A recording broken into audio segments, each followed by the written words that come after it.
la une de l'actualité, ce lundi, la mise en service de la station de forage d'eau de Beaunois. Elle a été effectuée par le président de la République. L'ouvrage devrait mettre ainsi fin aux souffrances de plus de 2 millions d'habitants. Le gouvernement fera encore plus d'efforts en faveur des plus démunis et des plus défavorisés, a annoncé le chef de l'État. Dans l'actualité sanitaire, la conférence annuelle du Collège ouest-africain des chirurgiens. La rencontre se tient en Côte d'Ivoire pour la 3e fois. Chirurgie, santé et développement, voilà la thématique principale de la rencontre. Le social est également au rendez-vous. Et puis, la Côte d'Ivoire présente au plus grand festival de cinéma africain, le FESPACO, de retour dans la capitale burkinabé. Le rendez-vous s'est ouvert avant-hier au Palais des Sports de Ouaga 2000 avec en prime la projection de Timbuktu, la diaspora, le numérique, les tendances du cinéma africain. 134 films de tout le continent et de la diaspora africaine seront projetés. Voilà pour le sommaire. Bonsoir à tous et bienvenue dans la grande édition. Tout d'abord, ce soir en bref, l'installation il y a à peine 3 heures du Conseil national de la femme. Il s'agit d'un organe consultatif chargé de mener des réflexions sur toutes les questions concernant la promotion de la femme et de son autonomisation. Le CNF a été officiellement installé ce soir lors d'une cérémonie à la salle des pas perdus de la présidence de la République. Cérémonie présidée par le chef de l'État avec la participation de plusieurs personnalités. Vous aurez le compte-rendu de Jérôme Kofi Abolin dans nos prochaines éditions. Et avant cette installation, le président Alassane Ouattara a procédé ce lundi, vous le verrez en image, à la mise en service de la station de forage d'eau de Beaunois. L'ouvrage devrait mettre ainsi fin aux souffrances de plus de 2 millions d'habitants. À cette occasion, il a annoncé que le gouvernement fera encore plus d'efforts en faveur des plus démunis et des plus défavorisés. Le président Ouattara a aussi annoncé que l'abonnement en eau potable sera pour ces derniers de 10 000 francs CFA au lieu de 180 000 francs CFA. Il a également promis aux populations de Beaunois une visite d'État dans les prochains mois. Vous aurez le compte-rendu de Viviane Haïmen peut-être d'ici la fin de cette édition. Et sur place à Beaunois, nos équipes se sont intéressées aux réactions des témoins de cette mise en service de la station d'eau de Beaunois. Voici les réactions des élus et chefs traditionnels. Offrir de l'eau aux populations d'Abidjan, évidemment, ça leur permet de mieux vivre, de vivre sainement. Et puis c'est de l'eau potable. Et ce qui me réjouit le plus, c'est que ce grand projet va réduire la pénibilité du travail des femmes. C'est donc une satisfaction pour nous de savoir que nous contribuons ainsi à donner un peu la vie à une partie de la population, puisqu'on ne le dira jamais assez, l'eau est source de vie. C'est donc une contribution réelle de cette région, une fois de plus, au développement de la Côte d'Ivoire. Pour nous, c'est vraiment un grand espoir qui naît aujourd'hui donc par cette inauguration. Ça quitte Beaunois pour aller à Abidjan, mais c'est sûr que nos populations donc, de Bassam, qui sommes entre Beaunois et Abidjan, nous serons donc également irrigués par cette source d'eau pour permettre à toute la population donc, de Bassam d'être enfin à l'aise par rapport à cette question de l'eau. C'est un acte de haute portée. On dit l'eau c'est source de vie. Et nous connaissons tous la souffrance des populations au niveau de ce secteur-là. Et aujourd'hui c'est chose faite. Les populations d'Abidjan vont avoir de l'eau potable. Une première phase qui est inaugurée aujourd'hui, une deuxième phase sera inaugurée en 2016 et qui permettra de doubler carrément la capacité de cette eau potable aux populations. L'eau source de vie qui arrive aux populations, je pense que c'est un grand espoir. Et tout ce qu'il voudrait dire, c'est remercier le président de la République pour tout ce qui est fait pour les populations, notamment pour la région du Sud Comoé. Je pense que cette cérémonie est un grand moment pour l'ensemble du secteur de l'eau potable en Côte d'Ivoire. Monsieur le ministre Hachi Patrick l'a si bien indiqué. Eh bien, cette installation est la plus grande installation. S'il y a d'autres personnes qui peuvent être heureuses de ce projet destiné à améliorer leur approvisionnement en eau potable, c'est bien celles qui habitent l'île de Petit-Bassam, en l'occurrence les populations des communes de Marcory, Komassi, Treichville et Port-Boué. Le récit de Patricia Oumouetia. D'une capacité de 80 000 m3 par jour, la station de traitement d'eau potable de Beaunois est un grand pas vers la résorption totale des problèmes d'eau à Abidjan. Ce projet, en lui seul, enverra dans le réseau de distribution 80 000 m3 par jour. Donc je considère qu'il y a une urgence à inaugurer ce projet. À la fin de ce projet, on aura mis à la disposition des populations ivoiriennes 600 000 m3, ce qui comble tout à fait le déficit. Mais il faut noter que l'inauguration de ce projet va certes envoyer la production, mais il va falloir faire quelques petits travaux sur le réseau. Abidjan affichait, selon des données avancées par le ministère des Infrastructures économiques, une production journalière totale d'environ 350 000 m3, là où les besoins étaient estimés à 500 000 m3 par jour.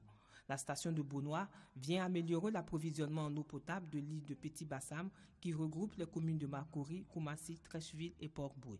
Et celui qui donne l'eau donne la vie. Je pense que les populations de Makori sont très fières de leur président. Aujourd'hui, nous avons tenu à être là pour traduire notre reconnaissance au chef de l'État qui a pris cette dimension en main. Le chef de l'État a rendu à nos populations leur dignité de citoyens du 21e siècle. Le projet d'alimentation en eau potable d'Abidjan à partir de la nappe du Sud Comoé est estimé à 50 milliards de francs CFA. Le projet comprend la réalisation d'unités de traitement des cuves de 5 000 m3 dans lesquelles l'eau traitée sera stockée avant d'être convoyée à travers les canalisations vers Abidjan. D'autres réactions, naturellement, de joie suite à ce qui ressemble à la fin des pénuries d'eau à Abidjan. Les populations disent être soulagées de voir à nouveau leur robinet fécond et abondant en eau potable. Elles sont au micro de Patricia Omoetia. Vraiment le couronnement des grands projets du président de la République. Mais en dehors de cela, ce que je voudrais dire, c'est que Bonois, qui a été considérée toujours comme étant une ville très conservatrice, c'est elle qui aujourd'hui donne de l'eau à toute la ville d'Abidjan. Et ça, c'est une très grande satisfaction pour nous, les jeunes cadres de Bonois. Nous voulons le remercier et puis lui dire qu'au niveau de la Diaké aussi, nous avons des problèmes au niveau de l'eau, au niveau de l'électricité. Donc quand il finira avec Bonois, qui pense à Diaké? Je suis à Bassam. On dit on va ouvrir les châteaux là. Je suis très très content. Il est venu comme président. Dieu n'a qu'à donner une longue vie. À côté de nous, ce qu'il cherche, Dieu n'a qu'à faire. Avec les Bonois, c'est qu'on a vu. Nous-mêmes, on est très contents, très très contents. Merci. Le sud d'Abidjan aura de l'eau potable, ce qui permettra donc au nord aussi d'en bénéficier parce qu'on va arrêter toutes les productions qui venaient du nord pour le sud et permettre donc au nord d'Abidjan aussi d'avoir de l'eau. Quand je dis nord d'Abidjan, il s'agit des quartiers de Cocody, Riviera, Palmeraie et tous ceux qui sont au nord des Trois Ponts. Nous constatons que le développement a démarré effectivement en Côte d'Ivoire. Et nous voulons lui dire merci pour les déplacements qu'il a fait. Les femmes de Bonois, l'Arabia, assez, disent merci au président de la République. Parce que nous les femmes, nos rêves sont devenus réalité grâce au président. Cette eau passe dans notre village et ça veut dire que nous serons les bénéficiaires. Aujourd'hui, nos populations sont venues nombreuses pour accueillir cet ouvrage et accueillir le président de la République pour lui dire merci pour ce qu'il fait pour notre population. Toute la Côte d'Ivoire est réunie ici pour que Bonois puisse servir de l'eau potable, la bonne eau, l'eau de qualité à toute la Côte d'Ivoire.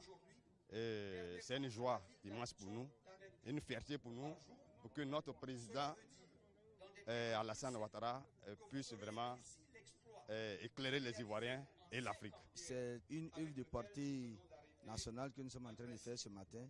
Et nous disons merci au président d'avoir fait aboutir ce projet qui va nous aider au niveau de Bonois à nous faire connaître davantage et à la Côte d'Ivoire de pouvoir avoir de l'eau potable. Voilà ce qu'on pouvait dire pour l'instant sur cette cérémonie d'inauguration de la station de forage d'eau de Bonois.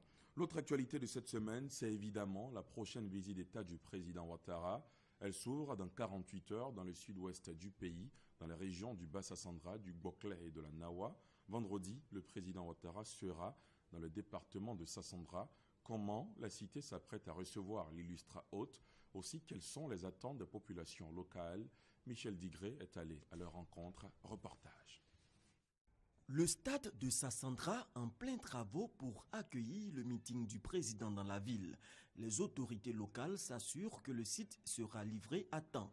Plusieurs rencontres d'échange avec les populations sont également initiées pour la réussite de ce rendez-vous aux enjeux importants pour la localité. Nous avons la mer, nous avons le fleuve Sassandra, nous avons aussi les activités agricoles aussi qui sont là. Il y a plein de projets aujourd'hui qui sont déposés sur la table, mais qui souffrent, qui n'ont pas encore de financement. Donc nous pensons très bien que l'arrivée du président de la République va pouvoir décanter la situation de la jeunesse pour qu'elle puisse véritablement un temps soit peu souffler. Qu'ils viennent pour dire un seul mot et puis notre région sera totalement guérie, notre région sortira totalement de sa léthargie, et puis bon, les conditions de vie des parents et de tout le monde des populations, ces conditions seront améliorées. Aux côtés des autorités locales, des cadres de la région ont décidé de parcourir les villages pour sonner la mobilisation. Nous voulons que, comme un seul homme, toutes nos populations prennent leurs moyens pour aller à Sassandra, accueillir le président de la République comme il le mérite et demander par la même occasion à son Excellence, le président de la République, que nos populations ont des besoins. Et nous, connaissant l'homme, nous sommes sûrs et certains qu'après son passage, beaucoup des problèmes que vous avez relevés auront des solutions. Des solutions qui certainement permettront de redonner un visage plus reluisant à Sassandra. La localité, comme les autres départements du pays, a été fortement éprouvée par la décennie de crise en Côte d'Ivoire. Cet événement, la grande chefferie Krou le prépare également. Les chefs Kromènes, Ouinen de San Pedro, Tabou, Grabo, Grand Bérébi et Gabiadji se mobilisent pour recevoir leurs invités. Ne voulant pas être en marge des préparatifs, ils se sont retrouvés à la Maison Blanche, au camp Kromène à Sewoke 1 pour en discuter. Le compte rendu de Victoria Angwa. Information, mobilisation à l'occasion de la visite du président de la République à San Pedro le 4 mars prochain. C'est tout le sens de la rencontre entre les deux députés maires et la chefferie Krou Bakwe Ouinen de San Pedro, Tabou, Grabo, Grand Bérébi, Gabiadji. Après la rencontre avec l'ensemble des populations, le maire Bouekanabo Clément et son homologue de Tabou, Clébé Julien, ont officiellement saisi les autorités coutumières de la région afin qu'elles amènent tous les ressortissants de la région à réserver un accueil chaleureux au chef de l'État durant son séjour du 4 au 8 mars. L'appel a été reçu et bien compris, ont rassuré les chefs. Je voudrais m'adresser aux populations venues, aux populations présentes, et ceux qui n'ont pas eu la chance d'être là, tous les chefs de canton, les chefs de tribu, les chefs de village, d'aller porter le message dans toutes les contrées de notre région. Parce que le centre profond de l'arrivée du président de la République, tel que le maire nous l'a expliqué, sont tels qu'il faut accepter de le recevoir. Parce qu'il s'agit du développement de notre région.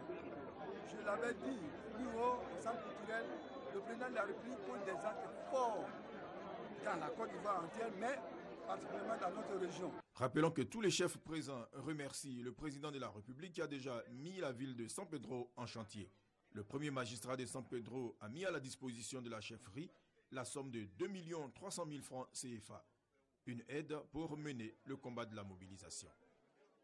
Et pour des raisons de sécurité, à l'occasion de cette visite d'État du président Alassane Ouattara dans le Bas-Sassandra, pendant la période du lundi 2 au mardi 10 mars 2015 et conformément au décret numéro 2014-620 du 22 octobre 2014, portant interdiction à la circulation des véhicules automobiles équipés de vitres teintées ou ayant des plaques d'immatriculation non conformes, le directeur général de la police nationale recommande l'observation des dispositions sécuritaires suivantes. 1. Se conformer scrupuleusement aux dispositions du dit décret portant interdiction à la circulation des véhicules automobiles équipés des plaques d'immatriculation non conformes ou fantaisistes. 2. Tous les automobilistes ayant des plaques d'immatriculation fantaisistes s'exposent à l'immobilisation physique de leur véhicule sans préjudice des sanctions pécuniaires prévues à l'article 4 du décret susvisé. Le directeur général de la police nationale demande par conséquent à tous les automobilistes de faire preuve de civisme pour éviter tout désagrément. Un pas vient d'être franchi dans la réforme du secteur de la sécurité. Le Parlement ivoirien a adopté ce lundi le projet de loi portant organisation de la défense et des forces armées de Côte d'Ivoire. Une première, le texte abroge celui de 1961 et prend en compte les mutations pour adapter l'armée et la gendarmerie aux exigences nouvelles de leur mission. Le projet a été adopté à l'unanimité des membres de la Commission Défense et Sécurité de l'Assemblée nationale. Vous aurez le compte-rendu complet de Broléon dans nos prochaines éditions. Dans l'actualité sanitaire, la conférence annuelle du Collège ouest-africain des chirurgiens, vous le voyez en image, la rencontre se tient en Côte d'Ivoire pour la 3e fois. Chirurgie, santé et développement, voilà la thématique principale de la rencontre. Le social est également au rendez-vous.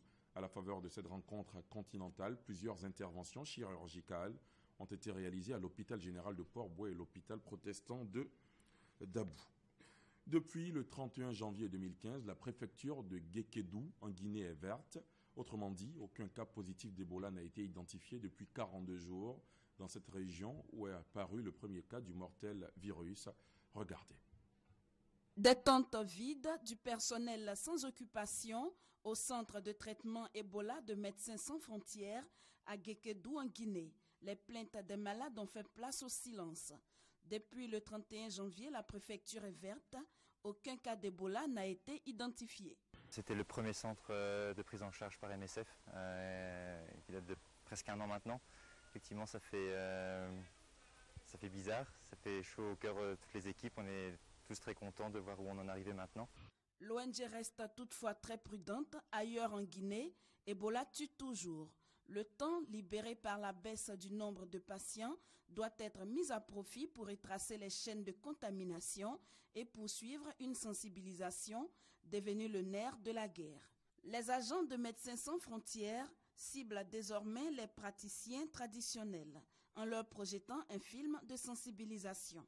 Les guérisseurs ont été durement touchés par le virus, mais acceptent maintenant de s'en remettre à la médecine moderne. Les patients fuyaient l'hôpital et venaient vers les tradipraticiens. Nous, en tant que praticiens, n'ayant pas toute la force nécessaire pour lutter contre cette maladie, nous les envoyons vers les centres hospitaliers qui peuvent les prendre en charge. Avec la multiplication des acteurs et des moyens, la lutte contre Ebola est de plus en plus efficace. Mais parfois, elle est freinée par les violences contre les équipes de santé, alimentées par les rumeurs.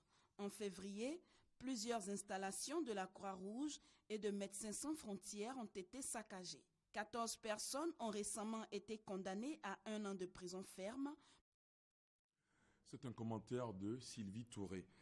Dans l'actualité économique, ces 4 sociétés d'État ivoiriennes, le port autonome d'Abidjan, la CIDT, la SOTRA et la BNI, qui bénéficient de nouvelles conventions de financement avec l'institution panafricaine Afreximbank. La signature de ces conventions, qui pèsent plus de 235 milliards de francs CFA, a eu lieu au Caire en Égypte, au siège de l'institution. Les responsables des entreprises ivoiriennes ont profité de l'occasion pour rendre hommage au président de l'institution, l'Ivoirien Jean-Louis Ekra, qui est en fin de mandat à la tête de la Banque panafricaine. 235 milliards de francs CFA pour des entreprises ivoiriennes en pleine renaissance à l'image du pays. Le port autonome d'Abidjan s'en sort avec 164 milliards. La société des transports abidjanaise Sotra, 32 milliards et demi. La compagnie ivoirienne pour le développement des textiles, la CIDT, 19 milliards. Et la Banque nationale d'investissement BNI est appuyée à hauteur de 20 milliards de francs CFA. De financements octroyés par la Banque africaine d'import-export, Afreximbank. Les conventions portant sur ces appuis financiers ont été signées il y a quelques jours au siège de la Banque au Caire. Pour les 4 institutions ivoiriennes, ces fonds constituent soit un crédit relais, soit un investissement pour des projets d'envergure. Il s'agit de remercier en réalité l'aîné, notre grand frère Ekra, pour l'appui qu'il a apporté à cette structure d'État en des moments difficiles où les bailleurs de fonds n'étaient pas légion à vouloir nous accompagner.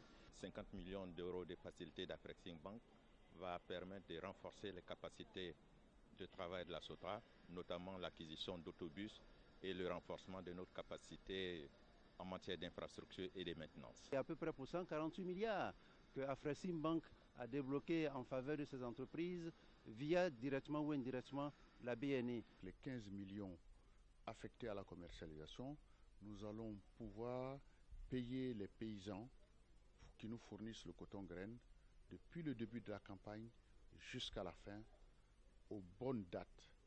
Toutes ces personnalités ont rendu un grand hommage à Jean-Louis Ekra, l'Ivoirien, président d'Afreximbank, est en fin de mandat. Les facilités que nous avons signées ce matin font partie d'une enveloppe qu'on appelle Programme Pays, qui s'élève à peu près 500 millions de dollars. Mais au-delà de ces 500 millions de dollars, ce qu'il faut voir, c'est que pour chaque dollar investi par la banque, nous avons la capacité de générer 4 autres dollars. La délégation ivoirienne a salué l'engagement de cet homme pour le souffle qu'il apporte à l'économie ivoirienne et même au-delà, à l'économie africaine. Pour le développement à la base, les États africains en général et ceux de l'espace UEMOA en particulier ont adopté la politique de la décentralisation, chose qui devrait permettre, avec la création des collectivités de répondre aux besoins des populations. Plus de 30 ans après, difficile est de constater que cette politique n'a bénéficié de moyens conséquents pour sa mise en œuvre. Un livre blanc sur la décentralisation financière a été élaboré par les élus locaux de l'espace UEMOA pour la prise en compte de leurs besoins. Mamadou Kwasi. Avec 7 et 8%, le Sénégal et la Côte d'Ivoire enregistrent les meilleurs taux en matière de décentralisation de l'espace UEMOA. Des taux jugés faibles au regard des pays de l'Afrique de l'Est et ceux de l'Afrique australe. Pour rattraper ce retard, les élus locaux ont élaboré un livre blanc sur la décentralisation financière afin de trouver une solution au financement de leurs projets. Si nous voulons véritablement une intégration des peuples, que tous les peuples soient régis par la même organisation, et c'est pour ça que nous avons souhaité regarder les meilleures pratiques d'un État, si ces pratiques-là peuvent être exportées. Après des mois d'études, les résultats donnent ce qui suit. En termes de dépenses, les collectivités pèsent pour 2,5% des dépenses nationales et en termes de recettes pour 4,1%. Donc c'est dire que le reste, près des 95% qui restent, sont des sommes exécutées par l'État en termes de finances publiques. Et il y a une grande catégorie de pays qui sont entre 3 et 4%, et il y a bien évidemment des pays qui sont dans une marge inférieure à 1%, notamment le Niger, le Togo et la Guinée-Bissau. Face à ce constat, des propositions sont faites pour une bonne décentralisation en Afrique occidentale. Que les États comprennent que pour leur propre survie, il y a la nécessité pour eux de mettre un peu plus de moyens à la disposition des collectivités. Les collectivités également doivent faire beaucoup d'efforts pour mobiliser des ressources propres et également faire beaucoup d'efforts en termes de transparence et de redevabilité dans la gestion des ressources qui seront mises à leur disposition. Un plaidoyer sera fait auprès des ministres statutaires pour son adoption par les chefs d'État. Toute chose qui devrait contribuer à l'amélioration des conditions de vie des populations de l'espace UEMOA. Ouvert il y a un peu plus d'une semaine, le Salon de l'agriculture de Paris a refermé ses portes hier en présence du ministre ivoirien des Ressources animales et halieutiques, Kobena Kwasi Adjoumani. À cette occasion, s'est entretenu avec des agriculteurs français. Au menu, la participation de ces agriculteurs au Sahara 2015. La correspondance du Garveblé. Le dernier jour du Salon de l'agriculture à Paris, nombreuses sont les personnes qui n'ont rien voulu rater du spectacle offert par les plus beaux spécimens de bovins français. Le ministre Kobena Kwasi Adjoumani ne s'est pas lassé de les admirer. Ce bœuf est le plus lourd du salon avec ses 1890 kg. Reine du salon 2014, la charolaise est aussi la reine du salon 2015. Elle ne pourra pas être au salon de l'agriculture et des ressources animales d'Abidjan, le Sahara, mais d'autres races bovines françaises y seront. Cette assurance, le ministre des Ressources animales et halieutiques l'a reçue au cours d'une séance de travail avec les responsables de l'ADEPTA, l'Association pour le développement des échanges internationaux de produits et techniques agroalimentaires. Nous repartons avec de bonnes nouvelles. Nous sommes tombés d'accord sur un principe pour permettre aux animaux d'accéder au Sahara. Notre objectif, c'est de pouvoir transposer une partie du salon au niveau du Sahara en Côte d'Ivoire. On sera au Sahara, non seulement pour voir la Côte d'Ivoire, mais pour également discuter avec les éleveurs de Côte d'Ivoire comment développer une race à viande en race pure et comment développer une race à viande en croisement sur les races locales, sur la Ndama et sur les autres races locales. Fin du Salon de l'agriculture à Paris, rendez-vous au Salon de l'agriculture et des ressources animales Sahara d'Abidjan pour cette fois-ci découvrir dans leur ensemble les potentialités de l'agriculture et des ressources animales de Côte d'Ivoire. Ce sera du 3 au 12 mars prochain. Le chef d'état-major général des forces républicaines de Côte d'Ivoire, Soumaïla Bakayoko, était récemment au Maroc dans le cadre d'une visite de travail. Plusieurs échanges, des visites dans des écoles militaires ont permis au général Soumaïla Bakayoko de mieux s'imprégner des avancées notables effectuées par le gouvernement marocain dans le domaine militaire. Le compte-rendu d'Abou Sanogo. Après avoir été reçu par l'ambassadeur de Côte d'Ivoire près le royaume du Maroc, le général de corps d'armée Soumaïla Bakayoko, chef d'état-major général des forces républicaines de Côte d'Ivoire, s'est rendu au mausolée Mohamed V de Rabat pour un dépôt de gerbes des fleurs. Suivi d'une entrevue avec le général de corps d'armée, inspecteur général des armées royales et commandant de zone sud en présence de l'ambassadeur de la Côte d'Ivoire. À Meknes, le général Soumaïla Bakayoko a visité l'Académie royale militaire, un institut qui forme la pépinière des officiers des forces armées royales et des pays amis et frères. Créé en 1918 sous le règne de sultan alaouite et connu sous le nom de Arabas de Daher Beida, cet institut a formé des générations d'officiers avant d'être rebaptisé en 1956 Académie royale militaire. Poursuivant sa visite, Soumaïla Bakayoko s'est rendu dans la ville de Kénitra, où il a apprécié l'investissement dans le savoir et l'instruction du royaume chérifien et de son roi à travers l'école du collège royal de l'enseignement militaire où sont logés le cours d'état-major et le cours supérieur de défense. Le général de corps d'armée Soumaïla Bakayoko a achevé sa visite de travail à Marrakech en se rendant au cours supérieur interarmé de l'intendance des forces armées royales. Dans chacune des villes où il est passé avec sa délégation, des sites touristiques et culturels ont été organisés à leur intention. À l'étranger, le président sortant namibien, Hifikepunye Pohamba, est le lauréat du prix Mo Ibrahim 2015 de la bonne gouvernance. Le président du comité d'attribution du prix estime que le président Pohamba a conforté en priorité la cohésion et la réconciliation nationale au moment où la Namibie abordait une phase décisive pour la consolidation de la démocratie et du développement social et économique. Hifikepunye Pohamba, élu président de la Namibie en 2004 puis en 2009, est encore en poste pour quelques semaines. Faut-il le rappeler, le prix Mo Ibrahim récompense un ancien chef d'État ou de gouvernement africain ayant quitté ses fonctions au cours des 3 dernières années pour son travail dans l'intérêt du public ou son action caritative. Il n'avait pas trouvé de lauréat depuis 2011.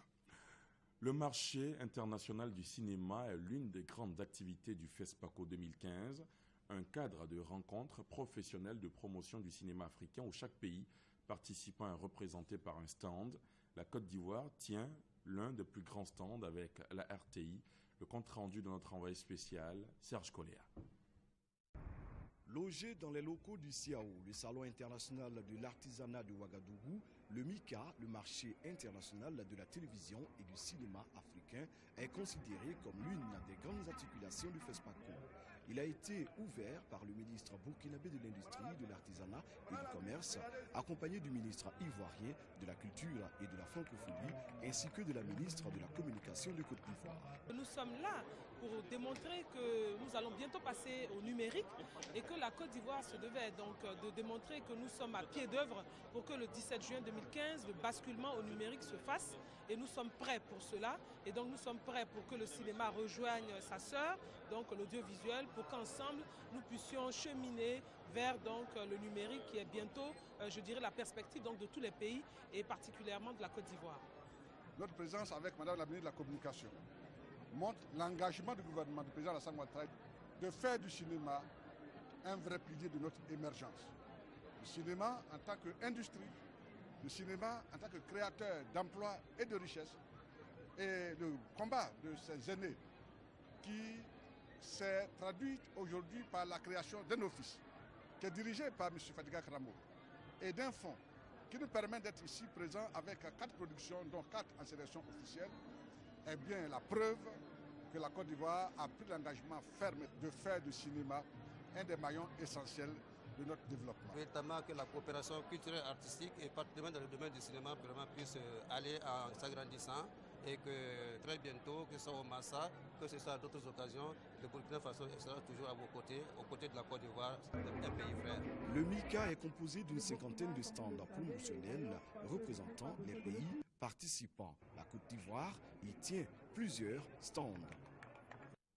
On termine ce journal avec ces images du président Alassane Ouattara qui a procédé ce lundi à la mise en service de la station de forage d'eau de Bonois. L'ouvrage devrait mettre ainsi fin aux souffrances de plus de 2 millions d'habitants d'Abidjan. À cette occasion, il a annoncé que le gouvernement fera encore plus d'efforts en faveur des plus démunis et des plus défavorisés. Le président Alassane Ouattara a aussi annoncé que l'abonnement en eau potable sera pour ces derniers de 10 000 francs au lieu de 180 000 francs CFA.